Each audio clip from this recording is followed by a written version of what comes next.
I'm thrilled to introduce our esteemed speaker for today, Goldman. Gene is the Chief Financial Officer with Cetera Financial Group. Gene Goldman is responsible for the strategic direction and continued growth of the firm's research offerings. Gene has more than 31 years of experience in the development of investment strategies, money manager research, and overseeing investment analysts. He is frequently cited in a range of national media outlets, including the Wall Street Journal, Bloomberg News, the New York Times, Forbes, CNN, Reuters, and is a regular guest on high-profile news networks, including Bloomberg, CNBC, Fox Business News, and Schwab Television. And with that, Gene, the floor is yours. Great.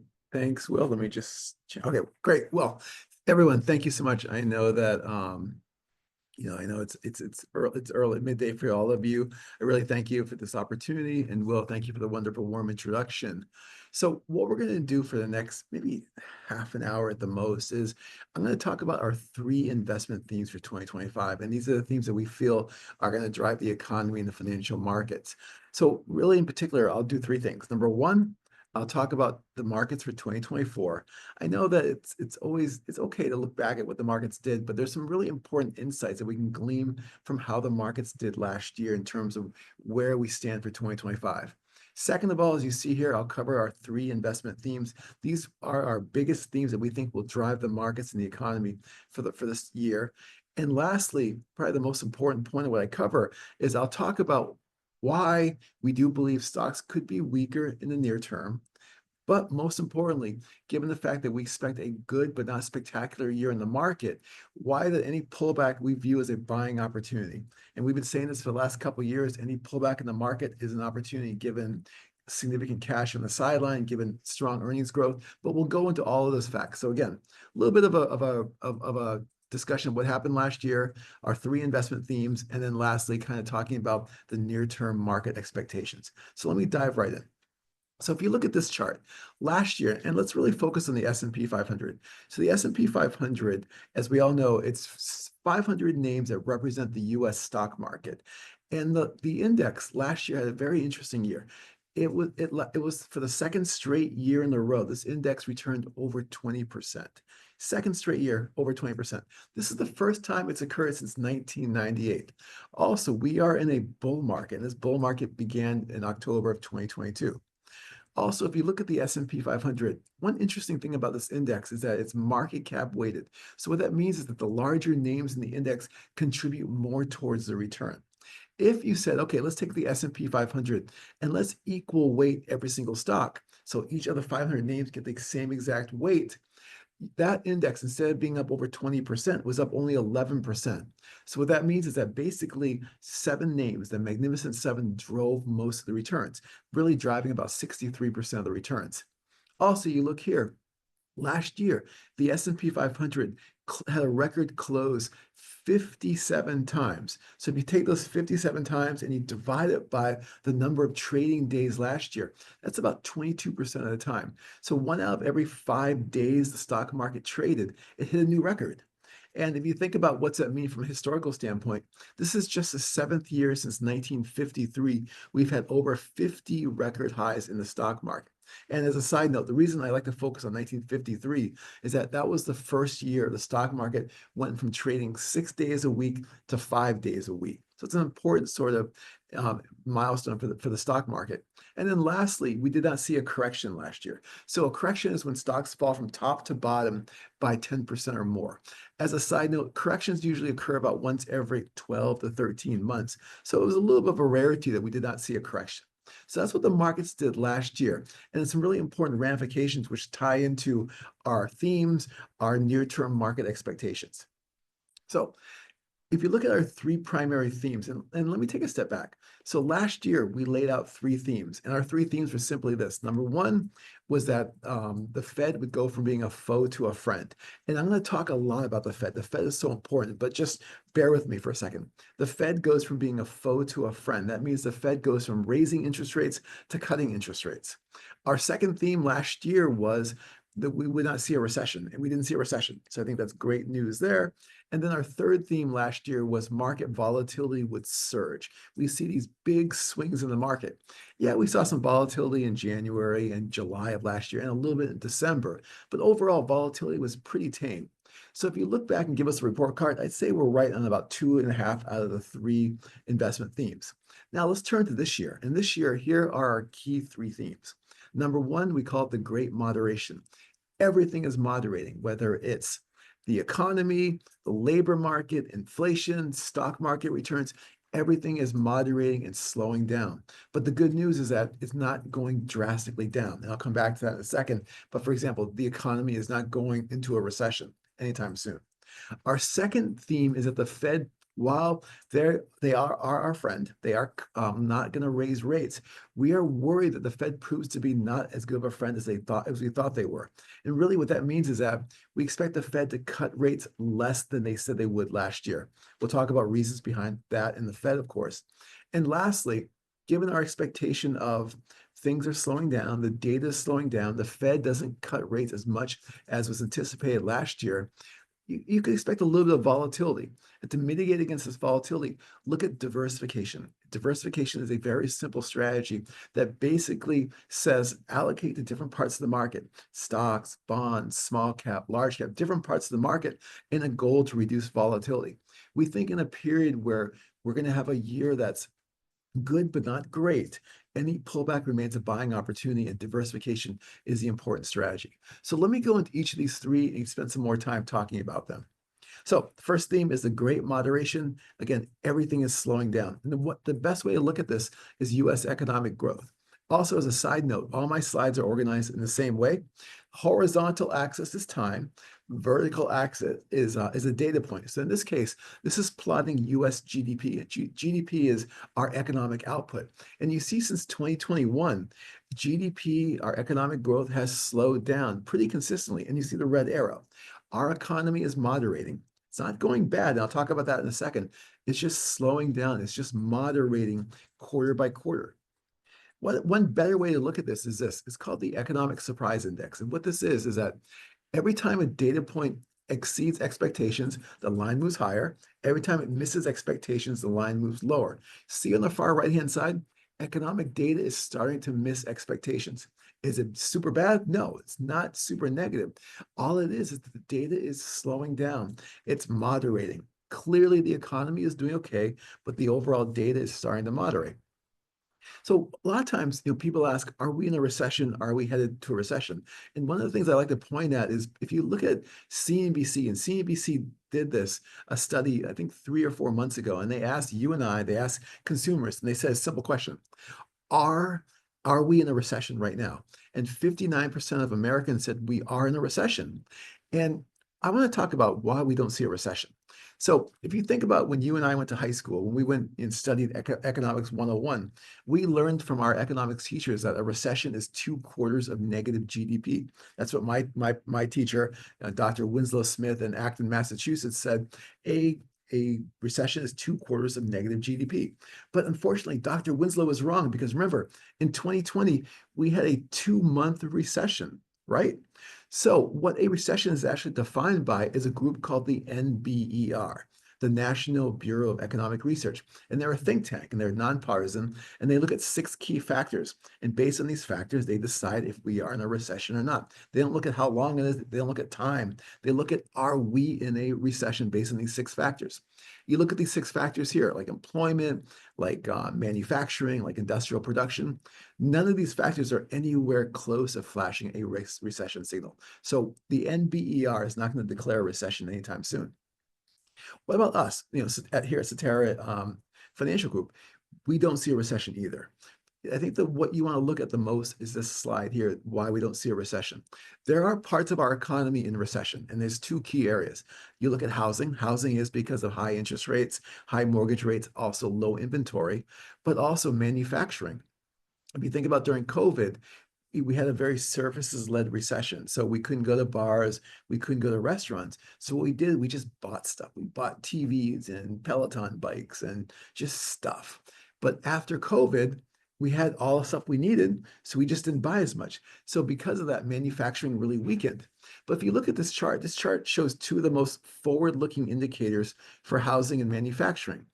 Building permits, so basically builders filing a permit to build a new home, and manufacturing new orders, basically just new orders coming in from a manufacturer. You see both lines fell dramatically. Then they plateaued out around 2023. Now, if you look at those red arrows, they're starting to pick up ever so slightly. So this says to us is that areas in recession right now are stabilizing, if not improving. This is a great sign for us. This means to us that areas in recession, sectors of our economy, parts of our economy are either getting better or stabilizing and not headed towards a recession. With that said, though, if you look at the overall economy is doing okay. You know, GDP is moderating. The employment picture, which I'll talk about in a second, is good. But if you look at this chart shows underneath the data, we're seeing some weakness here, especially those areas we're very reliant on low interest rates. So if you look at this chart shows the number of bankruptcies filed year by year. And now in 2024, we're now back to 2010 levels. More companies are starting to file bankruptcies. So this says to us is that the overall economy is moderating, is doing okay, but there's some little cracks in the economy that we have to be very wary of. And I'll talk about this a little bit later, but this is one of the reasons why we don't expect the Fed to raise rates. Again, I'm going to spend a lot of time talking about Fed and Fed policy, but this is one of the reasons why we don't expect the Fed to raise rates in 2025. So if you look at this slide, this is my last slide on the economy, but this is such an important slide. This slide is probably the most complicated slide I will show you, but this is the most important slide. This slide is information that your neighbors are not going to see, not going to get, not going to be aware of. This is such an important data point. So what this slide shows, it shows productivity. And this shows, if you look at the far right-hand side, see that big arrow going straight up?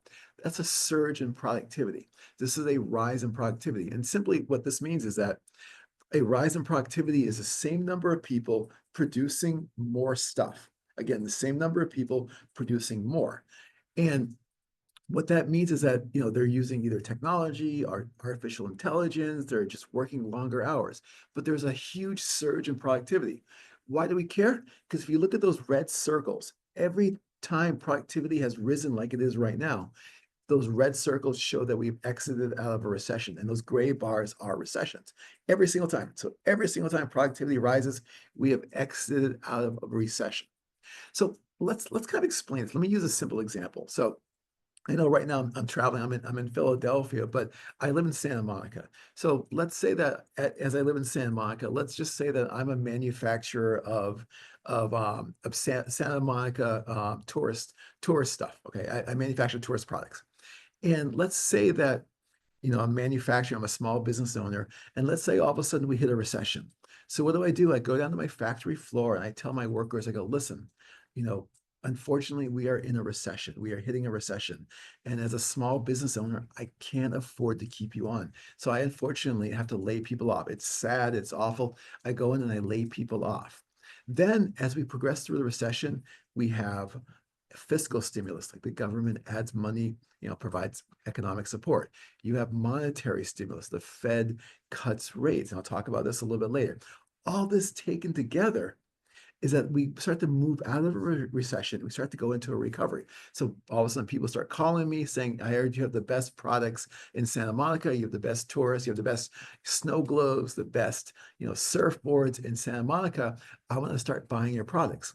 But the problem is that I'm a small business owner and I am not sure if the recession is really over. So I can't hire more workers. So what do? I go back down to my factory floor and I say, listen, everyone, the good news is that the economy is starting to get better. The bad news is that I can't hire more people because I'm not sure if it's officially over. So what I want you to do is I want you to produce more. I want you to work longer hours. I want you to take advantage of technology and AI. And that's the surge in productivity. So what all this says to me, long story short, is that we don't see a recession in the next 12 months because of this surge in productivity.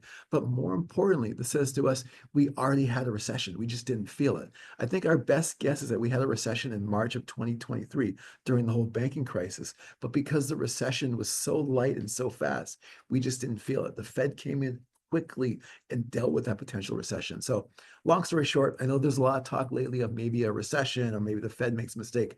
We just don't see a recession for the next 12 months at all.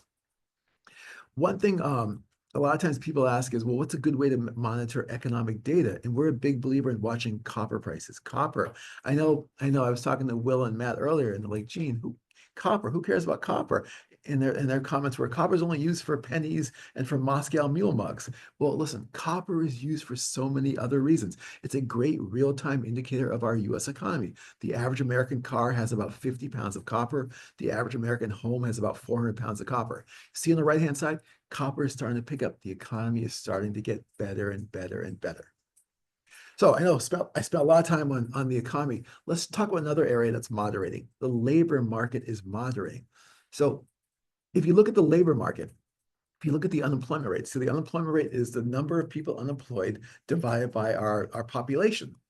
The unemployment rate went from 3.4% all the way up to 4%, basically. So the labor market's slowing down. A better way to point this out is that if you look at monthly job growth, you look since 2022 or early 2022, the number of jobs being created each month is slowing down. This is a moderation in the labor market. Are we going into a really nasty labor market? Our answer is no. One key stat that we look at is simply this. It's the number of jobs available divided by the number of people looking for jobs. So jobs available divided by the people looking for jobs, the unemployed. Right now, that ratio is 1.1. So there's 1.1 jobs out there for everyone looking for a job. Anyone that wants a job can find a job. People that don't want jobs they can find jobs. There's plenty of jobs out there. So yes, the labor market is slowing down. It's moderating, but it's still strong. It's still strong. It's not going into any nasty, depression. Another thing moderating is inflation. So this slide shows what's called core PCE. Core PCE is a measure of inflation that the Fed watches carefully. The Fed could look at consumer price index, the Fed could look at producer price index, and there's many ways to look at inflation. The Fed loves this one because it's very diversified. It gets updated very frequently. It has a lot more components. And the Fed has a 2% target. And again, we'll talk about the Fed a little bit later. But if you look at on the right-hand side, whether it's rolling 3 months, 6 months, 12 months, inflation is coming down pretty fast, pretty quickly. But look carefully on the far right-hand side. It's starting to get a little sticky. We'll talk about this in our next theme, but inflation, while it's coming down, it's starting to get a bit sticky, and we'll watch that carefully. Stock market returns are also moderating. So if you look at this chart shows what's called the PE ratio, the price earnings ratio. So people in my shoes, what we tend to do is we value the stock market. Is it expensive? Is it cheap?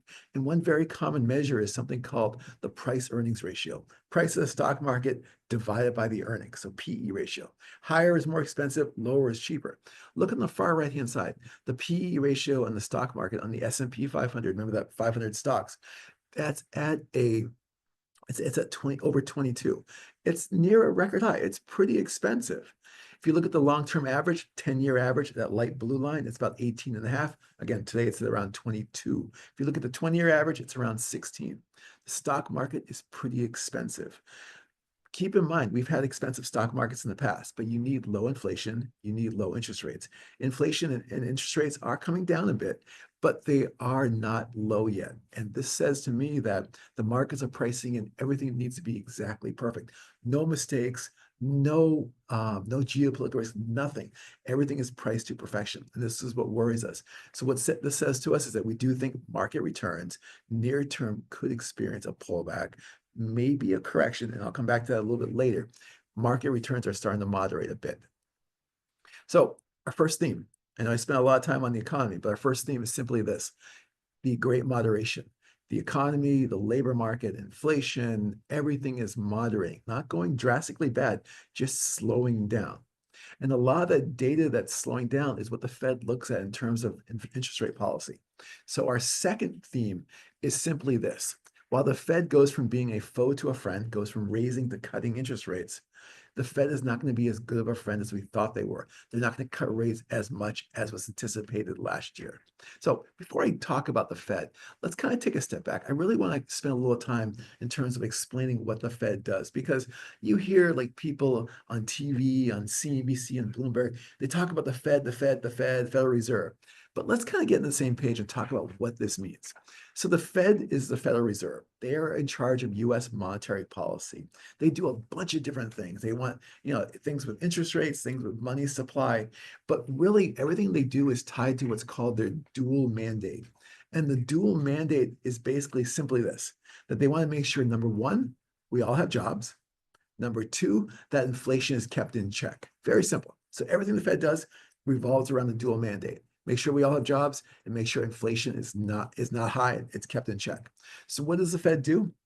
They have lots of tools in their arsenal, but their primary tool, it's called the Fed funds rate, the federal funds rate, and it's an interest rate. So they raise and they lower it. So for example, let's say that the economy is slowing down. Let's say the economy is getting really bad. Let's say people start losing their jobs. What the Fed does is they lower that Fed funds rate. When they lower the Fed funds rate, mortgage rates, in theory, come down. Auto loan rates, car loan rates, home equity loan rates, credit card rates all start to come down. When it starts to come down, it becomes cheaper to borrow money. It becomes cheaper to buy stuff. And because the economy is slowing down, if it becomes cheaper to borrow and buy stuff, in theory, people start to buy more. If they start to buy more, the economy improves. If the economy improves, companies start to make more earnings. If they make more earnings, they start to hire people back. This is all in theory, but this is what the Fed focuses on. On the other hand, let's say inflation is too high, like it was a few years ago. What does the Fed do? They raise interest rate. They raise the Fed funds rate, and the opposite occurs. Mortgage rates, auto loan rates, home equity loan rates, all these go higher. It becomes expensive. Excuse me. It becomes more expensive to borrow money, to use a credit card. This slows down demand, and by slowing down demand, this slows down inflation. So people talk about all these things that the Fed does. Just remember the dual mandate, raising and lowering the Fed funds rate to make sure we either all have jobs or inflation is in check. So the second theme, Fed is not as good of a friend as we thought. Why are they even a friend? Well, if you look at this chart, the Fed, in our opinion, is not going to raise rates. I know inflation's picking up a bit. I'll show you in a second.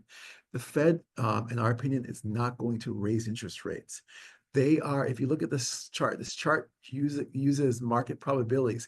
This says that there's an 84% chance the Fed will cut rates at least once this year.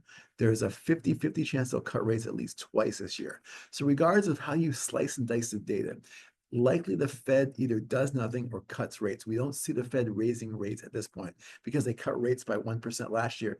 They can't really reverse course that fast, that quickly. It doesn't make sense. The economy is moderating, but again, remember I showed you before, those areas in our economy that are struggling in terms of needing lower interest rates are starting to feel the weight of high interest rates. So long story short, the Fed, in our opinion, will either not cut rates or cut rates maybe once. I think more importantly, let's look at this chart. This chart, it's a complicated chart, but it's important for you to understand. This is called the implied Fed funds rate. So this is looking at all the financial data out there, like the futures market, options, and so on. And this is the market is saying what they think the Fed funds rate, that big interest rate the Fed uses, will be at the end of this year. So right now, this interest rate the Fed uses is at 4 3/8. The market here is saying by year end, you're probably going to be at around 4%, maybe 4 1/4. Why is this so important? Because now the markets are leading the Fed. Usually the Fed leads the markets.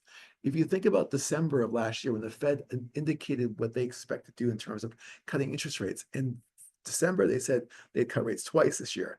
In September, they said they'd cut rates 4 times this year. What you're seeing is that the markets are leading the Fed, and the Fed is starting to say, okay, we are not going to cut rates as much as we said we would before. This is the Fed not being a good friend.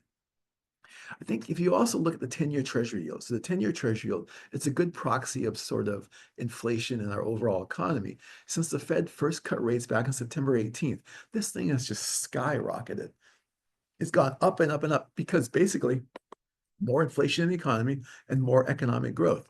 This is saying to us that there are more concerns about inflation, more concerns that the growth is too strong in the economy. It says to us that the Fed likely can't cut rates at all, or maybe just once, given the strength in the Treasury yields in the economy.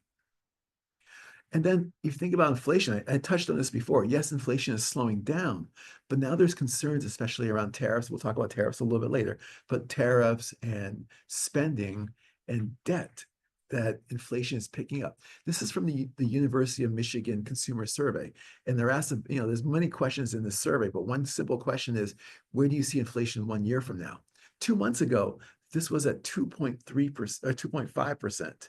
1 month ago, it was at 3.5%. Now this is at 3.8%.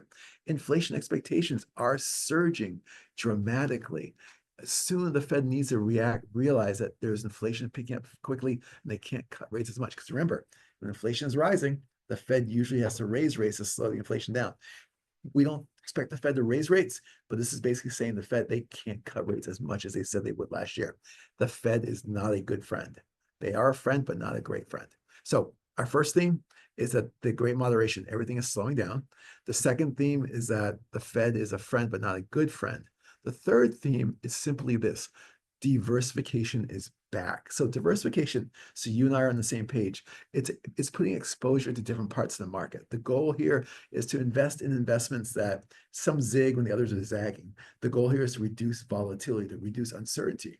So if you think about our expectation, we do believe this year, and I said this before, the combination of modest economic growth, moderating inflation, double-digit earnings growth, and the Fed not raising rates, we should have a good but not great year for the market. Because historically, when you have those four factors, markets are okay, not great.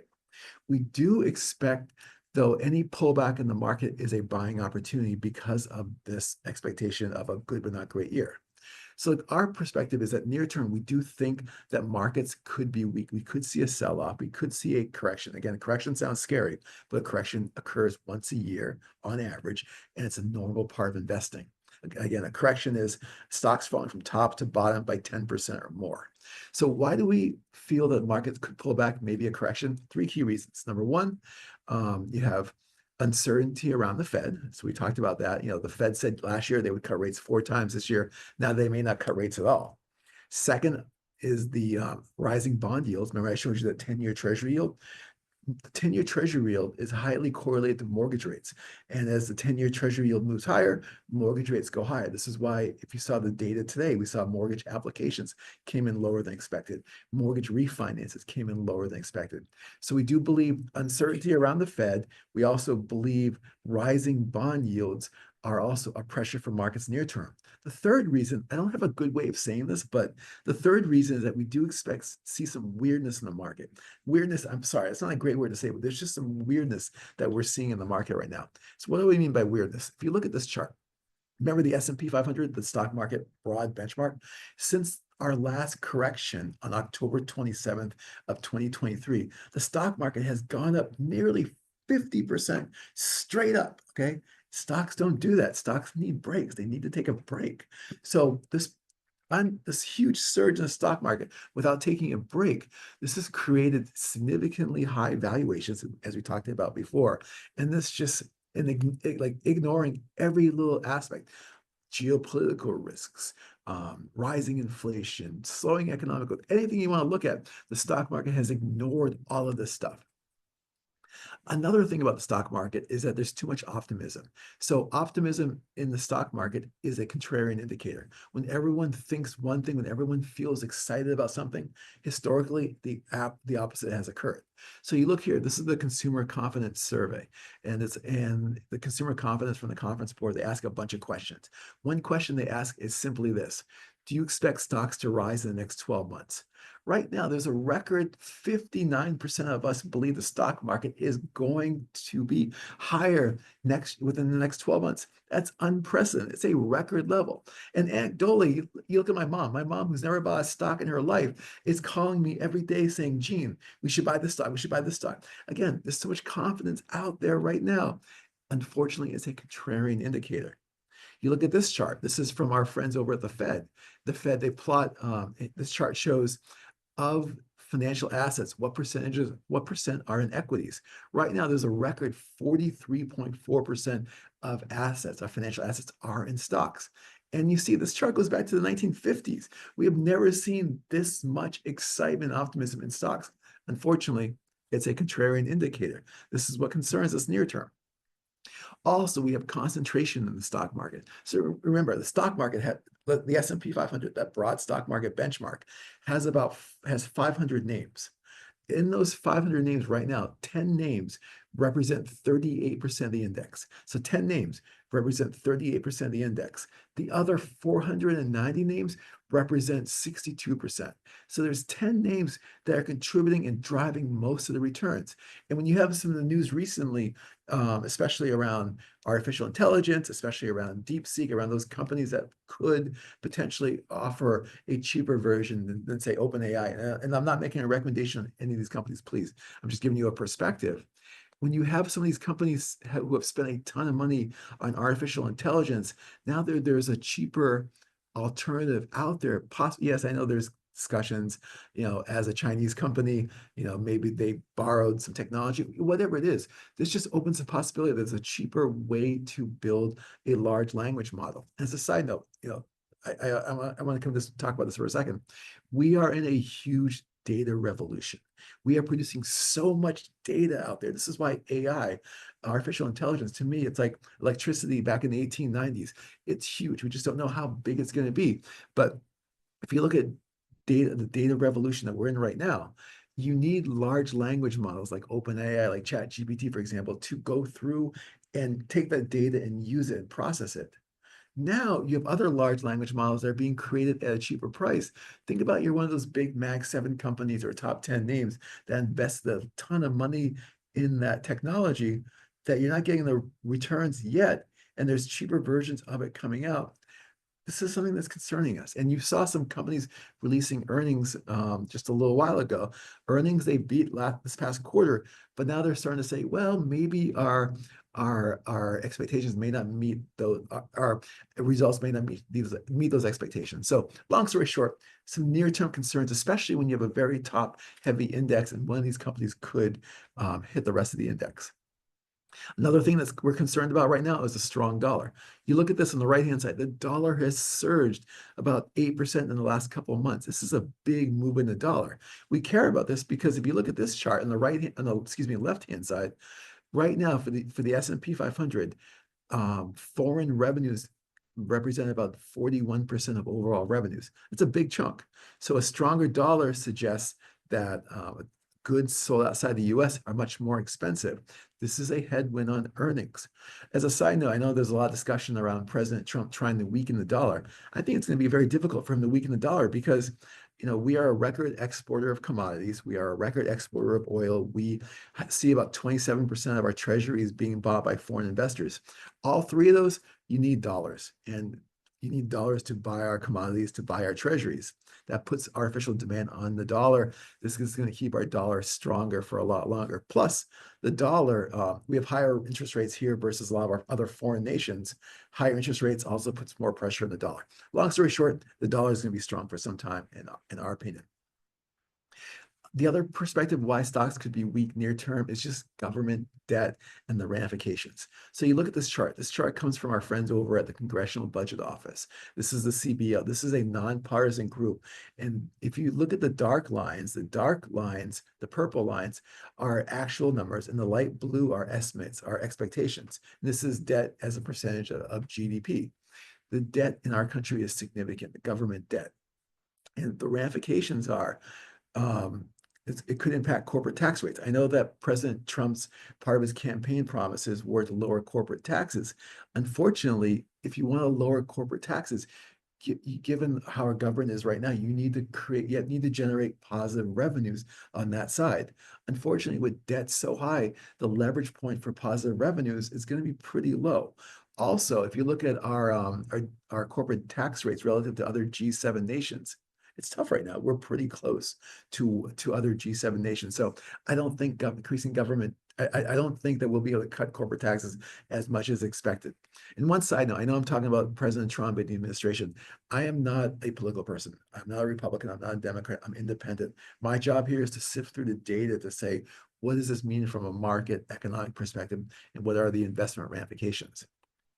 Speaking of government, there's also tariff, and there's tariff uncertainty. And tariff uncertainty could create some market volatility. The good news, first off, you look at this chart, our tariffs right now are about 2.7%, and tariffs have risen a bit, but our tariffs are fairly benign at this point in time. We do believe, though, any type of tariff war, tariff battle, whatever you want to call it, it should be pretty short-lived. While it will create near-term market volatility, it should be fairly short-lived for three reasons. First of all, if you look at how President Trump has talked about tariffs lately, he's backed away from the topic of a universal tariff, and the universal tariff is bad. That's where you raise tariffs on every single good being exported into the United States, every single country, every single good. That's not good. That, historically, it's caused significant economic ramifications. He's instead talked about retaliatory tariffs. And retaliatory tariffs to us means country by country gives more time to negotiate. And you saw this already when he threatened to raise tariffs with with Mexico and Canada. Both countries came back to the negotiating table and some things have been changed. So retaliatory tariffs as opposed to universal tariffs are better. Second of all, our government, our foreign economies are more dependent on exports to us than we are to them. Case in point, you look at Canada and Mexico. Canada and Mexico, 20% of their exports, 20% of their GDP represents exports to the United States. We are a bigger influence on their economic output. Therefore, we do believe that tariffs are much more important to them to mitigate them. Again, going back to the negotiation table. And third of all, the reason we do believe is that any type of market response to tariffs is going to be fairly short-lived. If you looked at 2018 as a base case, in 2018, tariffs were instituted, but then tariffs in 2018, the markets fell from top to bottom by 16%. But then by May of 2019, markets were back to pre-tariff levels. So taking that as a cue, as a baseline, we think tariffs are going to be add to market volatility, maybe some near-term market weakness. But long story short, we do believe that any tariff effect should be pretty short-lived. And the good news is that if you look at this thing, we tweeted this, I think, a couple of weeks ago. Generally speaking, the first year of a presidential cycle, whether it's Republican, Democrat, incumbent, challenger, since 1949, on average, the first year of a presidential cycle, the stock market has returned about 11.6%. Stock markets tend to be optimistic about a new president in election. So regardless of what happens, we do think the stock market could be okay, could be good, but not great, especially a lot of those reasons I mentioned. So I did say near term, we do expect a pullback, maybe a correction. Again, the corrections occur once every 12 or 13 months. Why do we think it's short-lived? Why is it a buying opportunity? First of all, you look here, lots of cash on the sideline. Right now, there's $24 trillion of cash in money markets and savings accounts. That's a lot of money on the sideline. And what we've seen over the last year to 2 years, anytime stocks have pulled back, we've seen money flow in looking for better valuations. July of last year, stocks fell from top to bottom by 9.8%. Boom. Money moved in pretty quickly.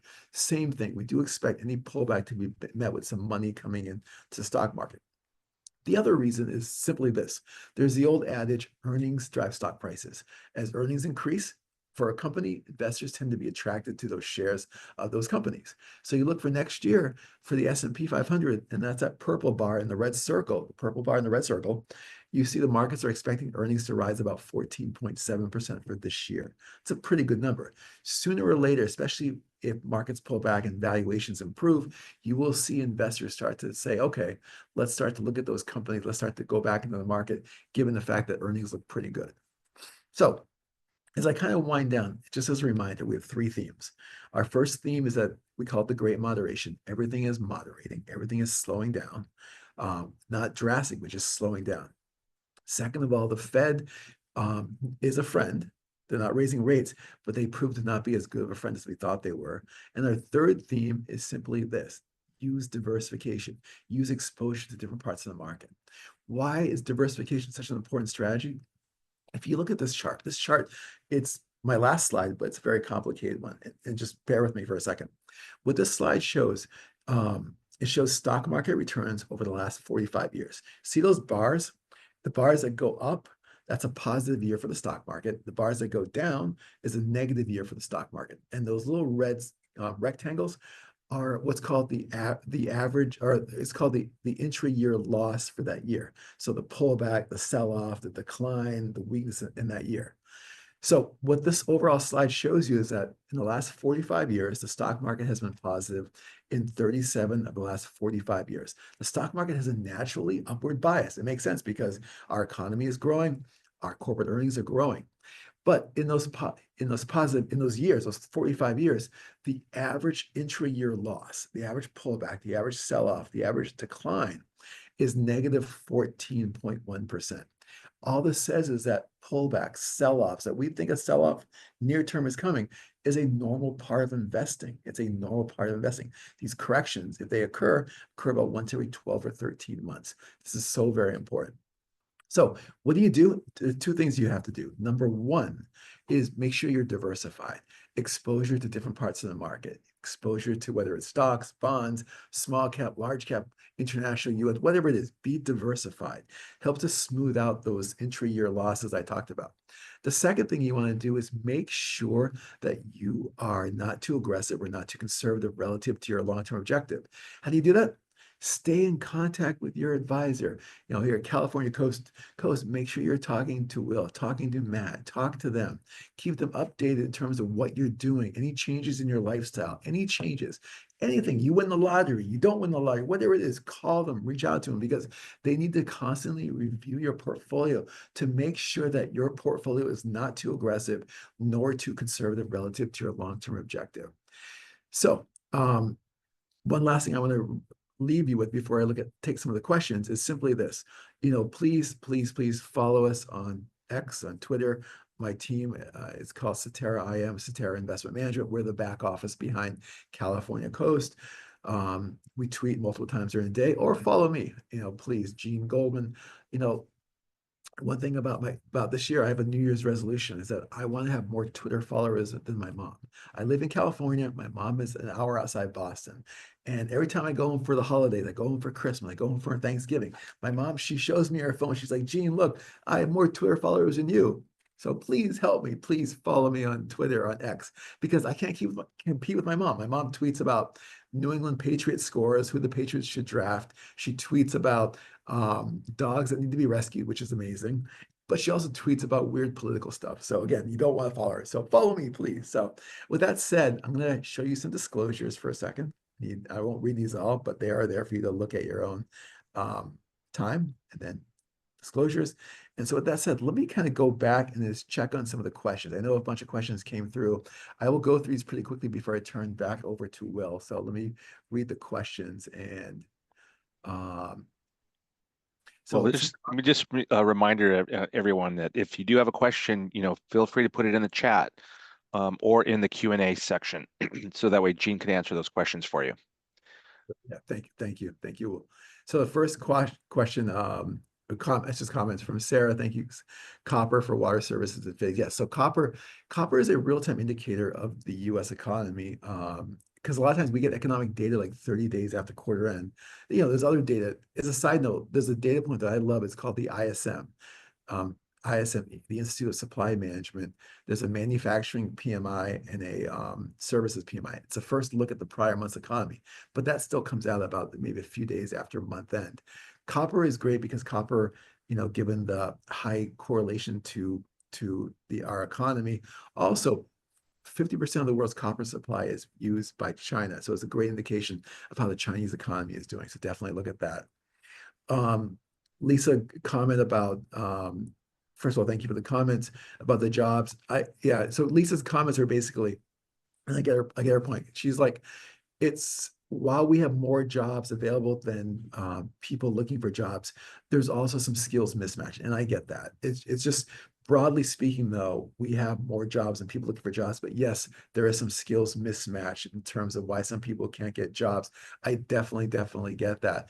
But I would rather have more jobs available than people looking for jobs and having less of jobs available. So it's a sign. Plus, you can look at other data points. So the unemployment rate is 4%. That's a pretty good number. pretty strong labor market. Also, if you look at weekly jobless claims, so these are people filing unemployment claims each week, it's around 211, 215,000, which sounds like a lot, but it's not a lot because though if you kind of factor into an unemployment rate, that's an unemployment rate of about 4% or so. And one more thing too, one more point, not to focus too much on this, but one more point is that you're hearing a lot of government layoffs, federal employee layoffs. I think we'll watch this carefully, but let's say our estimate is maybe 500, right? So right now our federal government employs about 2.8 million people. Let's say that, say 500,000 get laid off. That's just a drastic, and I look at 500,000 because that's sort of the number of people that have 1 year or less of experience in the government, or say 2 to 4 years of experience. So take those chunks of people, let's just say they're all laid off, 500,000 people.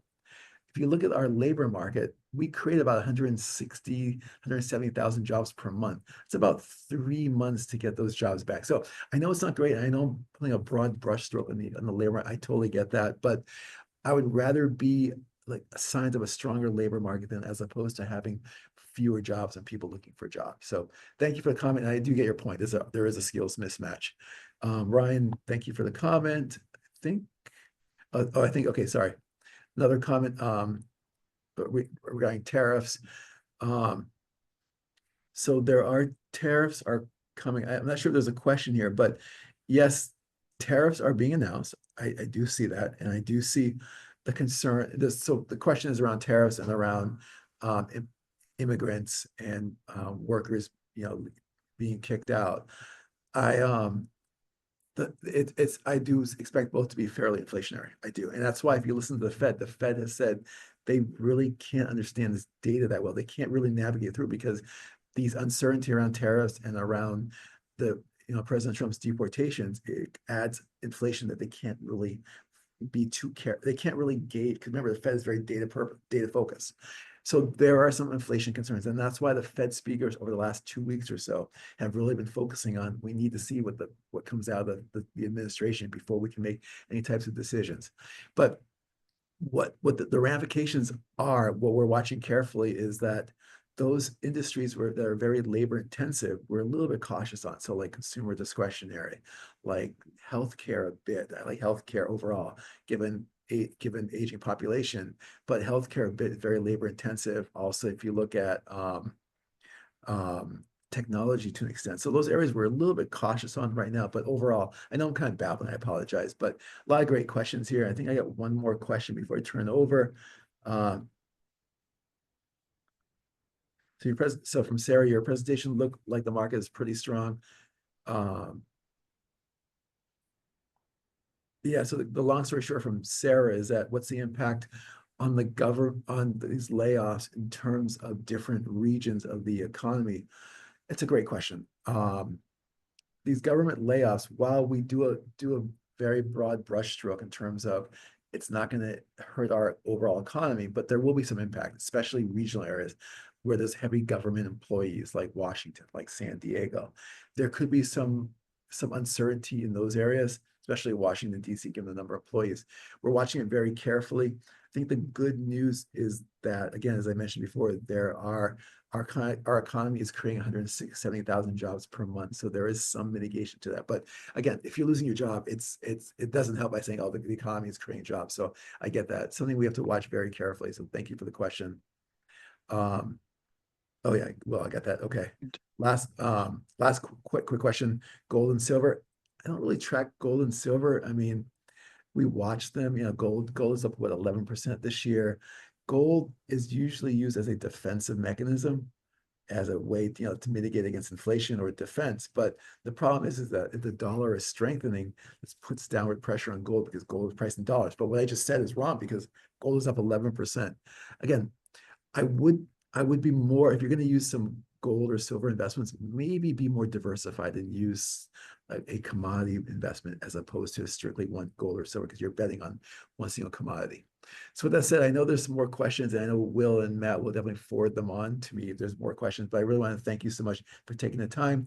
Let me pivot back to Will because I know I stole some of his time. I can see he's giving me the evil eye right now. Not a problem. Gene, again, thank you so much for all that information. We really appreciate all that. And to our audience, your presence has truly made a difference, and we appreciate you taking the time out of your busy day to join us for this session. Until we meet again next month, wishing you continued success on your path to financial well-being.